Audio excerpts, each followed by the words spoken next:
This is Chicago. Doors open on the left at Chicago. Welcome to Chicago. Welcome to Chicago. Welcome to Chicago. This is Chicago. Doors open on the left at Chicago. Welcome to Chicago. Welcome to Chicago. It is the post-game Bears. It's disappointing. It's hard to get excited when you get 50 burgered. Yeah. 50 burgered. Yeah. The defense hasn't showed up in 5 quarters. That's a fact. Yeah, never heard of her. Never heard of the defense here in Chicago. Which is weird because we're known for running the ball and defense, and we do neither one. Can't do any of those things here in like I said, I know there's going to be growing pains. I did not expect there to be this type They're not even in puberty. Growing pains. They're not even in puberty yet. But on defense, I did not expect this type of struggle to ensue. And there's just no answer for it. Like I have no remedy for it, but other than to scheme up and play better. Everybody's got to be better. Defense has to be better. You invested in Dexter. You invested in Grady Jarrett. You invested in Montez Sweat. You invested in all these guys, and these guys are not performing up to what they're supposed to be performing, like up to their, the standard that should be set. We're not getting to the quarterback, and that's a huge problem. Jared Goff had time to just go ahead, tie his shoes, make a sandwich, and still deliver the ball on time. There's no pressure. Montez Sweat is being paid for I don't know why. He's being paid to do minimum. He had 3 tackles. 3 tackles. Not one of them is a sack. Nope.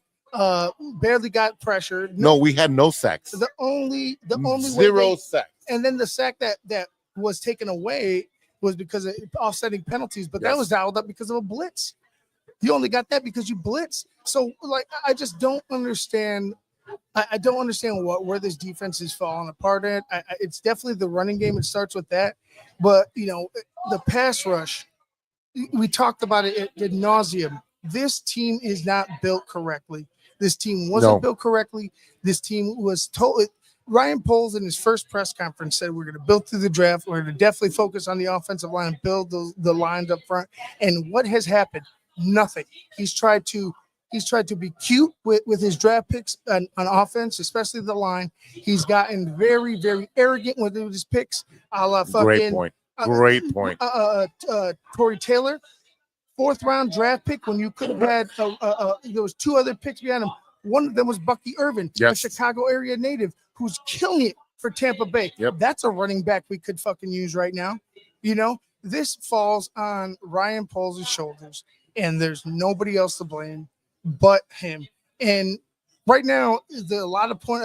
I guess I'll say this for the incompletion of the team, that's on Ryan Poles. But for the 50th burger, that's on the defense and their players. That's Dennis Allen. Dennis Allen. Where are you at, bro? 50 points. That's fucking disgusting. And you can't, honestly, if people want to pick on Caleb, this is grasping at straws today. Caleb threw from the pocket. He threw well. He had a bad interception. I'll give you that. But when you asked him to step up and throw from the pocket and settle his feet, what did he do today? He did. He delivered from the pocket when he had time. He hit the guys in the numbers, in the hands. He had a bunch of drops that literally could have changed the game. But when he had time, like I said, you want to see progression. This is what I'm looking for. Like I said, this team isn't winning the Super Bowl. They're not competing. No. They're not ready. But you want to see progression where? At the quarterback position. From last week to this week, Caleb looked comfortable in the pocket. Even when the pocket was breaking down, Caleb he still found a way to try to make a play. Like I said, that interception, he has to understand. Throw the ball away, live to play another down. Because then you punt, you might pin him back. You might pin him deep. You know what I'm saying? Like, you might pin him deep enough to where, the defense could stop him, play the field position game, and maybe you come right back into the game. But in throwing an interception, that just is inexcusable. Because what happens? It goes right down the field. And granted, the fucking referees give him a gift. Yep. But that's what at happens the halftime, when you're a bad team and you're doing bad things. Yeah, Caleb ended up 19 for 30, 207 yards, 2 touchdowns, 1 interception. But again, his success was going to hinge on the running game. Mm-hmm. Swift, 12 carries. 12 carries for 63 yards. Moninga. Well, and like, Monica got 8 carries. like I said, Ooh. the thing is that they got down.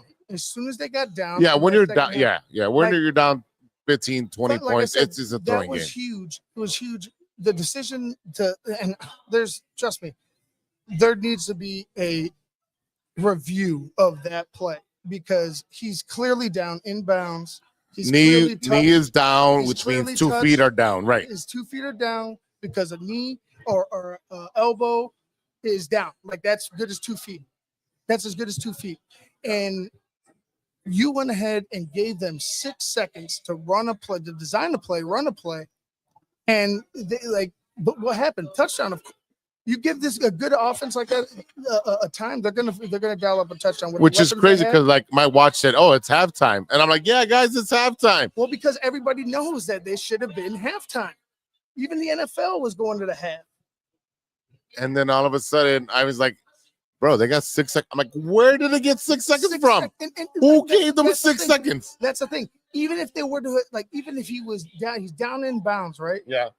They clock it at 1. That's a field goal. It's not a touchdown. Even if that, and they barely got it. It could go on either way. If they were going to go to the clock, it would have went either way, whether they would have gotten it or not. So again, like I'm not going to go ahead and blame the refs all on this because the defense is definitely. When you get a has 14 huge points issue. a quarter, you're going to lose the game. That's what it is. And the Bears scored 7-7-0-7. Again, we've been saying it for a while. You've got to score in the NFL. You got to score 28 points minimum to win a game. I'll tell this again. Where is the top 10 tight end that we drafted over pass rushers, over offensive linemen, over trading down to get more picks to get an offensive lineman or a pass rusher? 1 target, 0 catches, 0 yards. 0, 0, 0. Burden 1 for 5. Swift 3 for 6. Monangai 1 for 8. Ozzy had 2 for 12. Komet 2 for 29. DJ Moore got 5 for 46. He averaged more yards with a shitty quarterback when he was in Carolina. But that's because he's Only person to he's throw the only to. person to throw Right. to. And quite honestly, like, look, I think that there's an issue of too many weapons. Like there's an issue. Hear me out, right? Like, you want good players, but I think there's an issue of where do I go? Where do I go? I got to get all these guys because these guys are so prolific and they're so good. And He didn't have happy feet today, which is great. Right, but I feel like that's part of an issue. The issue with this offense is like, okay, who are we working on? Who's the offense go through? It's not any of the running backs.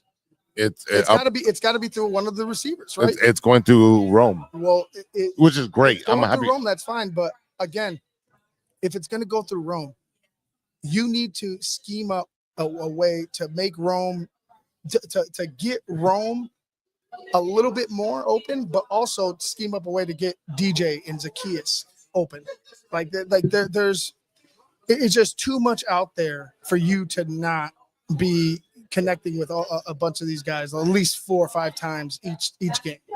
And you have 2 badass tight ends, and you're not using them to the potential. Well, I don't know if I don't know which one's a badass tight end. Like, I mean, they both can catch the ball. They both can catch the ball, but you got to throw it to him first.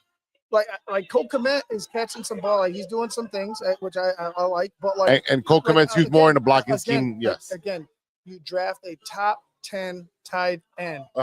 He needs to produce now. Yes. If he's not producing now, what is he doing? They talked about running that 12 man, yeah. 12 man. It doesn't, it doesn't make sense if he's not out there or if he's not even being utilized. Like I thought he was going to be the big target in the middle, the outlet in the middle for Caleb. I don't even see him on the field half the time. No, you have no idea when he's out there. And again, we got 52-21. We got 50 burgered. And I don't remember the last time we got 50 burgered. Oh, probably New England. Was that New England? Might have been New England, yes. Back at like about a while ago. What's I'm saying? Or was it Green Bay? There was a back-to-back 50s, right? Yes. It was But a back-to-back. I forgot which one came. Either way. Either way. You way. Fucking couldn't even. You couldn't stop this team on the ground. Again, it was the ground. The ground led to the play action, led to okay. Well, again, it was a combination of things, but I think you not being able to stop that run and you being gashed as big as they were getting gashed, that just allows the team to understand, like, hey, we could do whatever we want. As soon as you got misdirection, this team is in shambles. You saw how many times they ran counter and there's nobody fucking around Gibbs. Nobody. You know what I'm saying? You ran misdirection, nobody around the running back. The running back has 10, 9, 15 fucking yards before anybody hits him. It's not good. It's crazy because last week against the Vikings, a game they should have won, they collapsed in the second half, and it was within 3 points. Right. This week, the defense did not show up, and they got 50 burger to a lesser team. I think the Vikings are a better team than the Lions, and we played more competitive against the Vikings than the Lions. Yeah, and I agree. Like I said, and you, as a coach who worked there, you should know how to dissect their offense and their defense. Well, not so much. Again, you could only do. It's Dennis Allen's defense. Like, you know what I'm saying? This is Ben Johnson's offense. Yeah, he's gonna have some say after this fucking 52-point loss, or well, it's not a 52-point loss, but after giving up 52 points. Yeah. But again, this is what they're running with. This is the players they're running with. You know what I'm saying? Jalen Johnson gets hurt. You got guys that are, a little bit banged up. Yep. You got Tremaine Edmonds, who's is a huge disappointment in the signing. He shouldn't be on the field. I would say. Oh my God. I feel like you should just put Noah Sewell and run Noah Sewell and TJ Edwards, but TJ Edwards is now out. So there goes that. So Tremaine, we're gonna have to deal with Tremaine. But again, Ryan Poles and his decision making with personnel, the draft picks that were not. You know what I'm saying? Because if you remember that first year, he had a plethora of draft, but there was a lot of picks we had, and less than not even half, two of them, and two of them are still with us. And I think Kramer was the other one. Yep. If I'm not mistaken. Doug Kramer. And what does that mean? Doug fucking Kramer, right? You had multiple years to draft players that could help us, and you have not found them. You are not a good evaluation of talent. He likes to do projects like he was a project. That's the problem. He sees himself in a lot of those players and that is not your job. How about you trust the scouts that you hired? It's not even that. I'm sure that the scouts are doing their job, but doesn't matter if he's fucking overriding you. I feel like they're looking for a specific type of player. Like, it has to be you hit all these fucking, the leadership, the character, the this, the that, and not just can this guy rush the passer? Can this guy block? Can this guy do this? I still think that there's a guiding hand, right? Messing with certain issues, or messing with certain, messing with the personnel behind the scenes, and Ryan Poles is just the face of that guiding hand, and. I'm not sure if Ben Johnson is going to start taking over, have more vocal, input into the once they start drafting. Yeah. But he fucking should, because you can't run some of the plays you have without a left tackle. You can't win with the team that you have on the field right now. Defense can't get to the quarterback without a fucking pass rusher that is worth a damn. Oh, you could have gotten Myles Garrett. Your safeties are old. Brisker is not the same Brisker. Not the same Brisker, no. God bless Kevin Byard, because I love him for his leadership and what he's trying to do out there. He's the only one that seems like he's fucking pissed and angry about what's going on. Oh my goodness, yes. But even he can only do so much. So it's like, there's plenty of blame, but the biggest finger should be pointed at Ryan Poles and his lack of developing, or not even developing, his lack of drafting talent. That are able to go ahead and help this team. Like I said, that first draft, he had what 8, 9, 10. He had a bunch of picks. Only 2 are still playing with us. 2. That's not it, though. That's not how you It really isn't. And the thing is that the schedule just gets harder as we go. I know we talked about this earlier, but you got the Eagles off the Super Bowl. Mm-hmm. They got Saquon, beast. Their backup goes down. They're like, you know what? We're gonna trade for Tank Bigsby, just in case. We need shore up that running back room. That's what a winning organization does. We're not doing that. Oh, we have Roshan Johnson. Franchise pillar, Roshan Johnson. Oh, God. Yeah, him and Locking Lonzo it Ball. down. Him and Lonzo Ball are Huge partying. factor in today's game, that Roshan. Huge factor. It pisses you off. It just pisses you off. It is so disappointing. And again, I saw some growth with the quarterback. I saw some growth with the offense, but again, it is not a complete product, and there are just glaring holes that are still fucking there that are even more bright because they weren't addressed, because you wanted to grab specialty players for, I don't know, grooming purposes. You want to groom them, wait for next year for them to blossom. I don't know. They needed to be helping us right here, right now, if this team really was ready to win. And this team is not ready to win. No, this team is not ready to win. This team needs to continue to develop, continue to learn this philosophy of this coach, and the defense. By God, find an answer. And we talked about it a couple of weeks ago. We're saying, what do we predict for the Bears? And I said 10 wins if everything goes right. The Bears anymore? No, just letting everybody know. They're 0-2 on 2 games they should have won. Now they got to play the Cowboys, which is a high-powered offense. And guess who's coming back to Chicago? Oh, the guy that used to coach the fucking defense. Oh, yeah, Matt Eberflus. We had a good defense.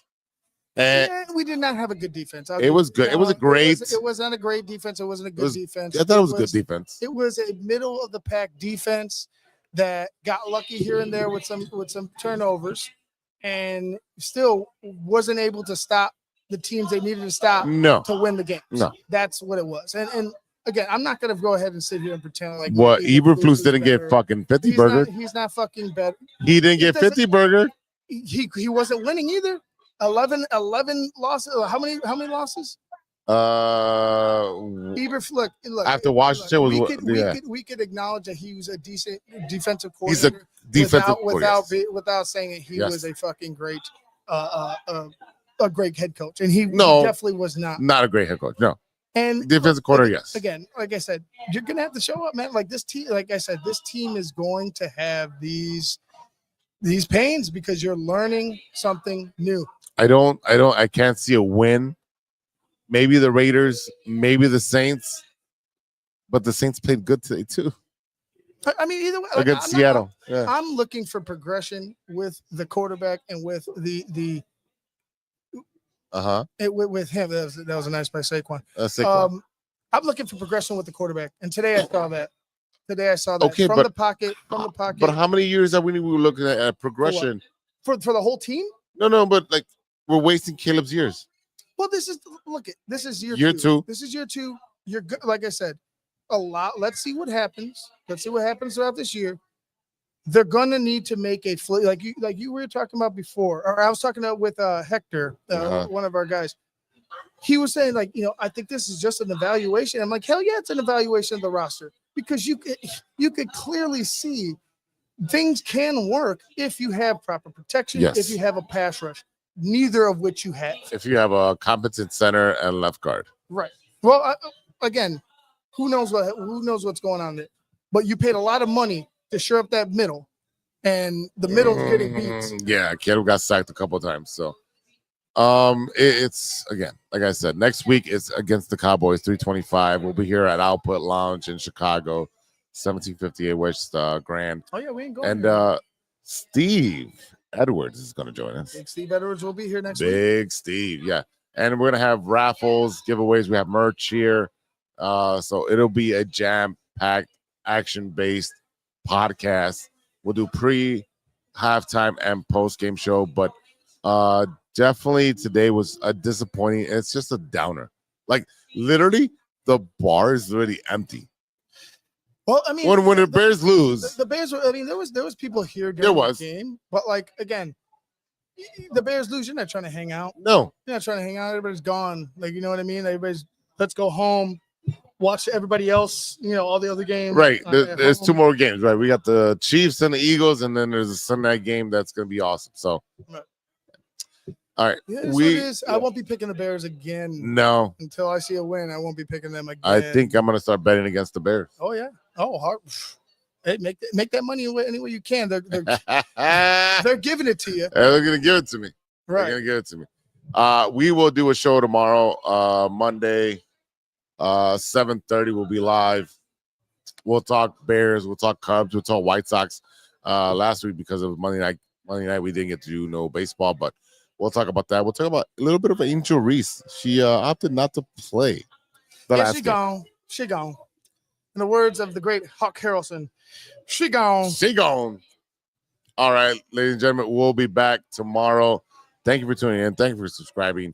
Check us out, 666media.com to get your all official merch. We got merch here. If you want to come hang out with us at Output, TTNL is going to have their shows going on. Go subscribe to their channel. They're awesome. We got Shane and Phil over there doing their thing. Mhm. So shout out to the boys over there. Let them do their thing. Subscribe to their show. Look at that. Someone's wearing our merch. Yeah, Beautiful. very Love nice. that. Love that. Yes. Perfect. There we go. Love that. Thank you. All right. So we'll see you tomorrow for our regular show and bear down.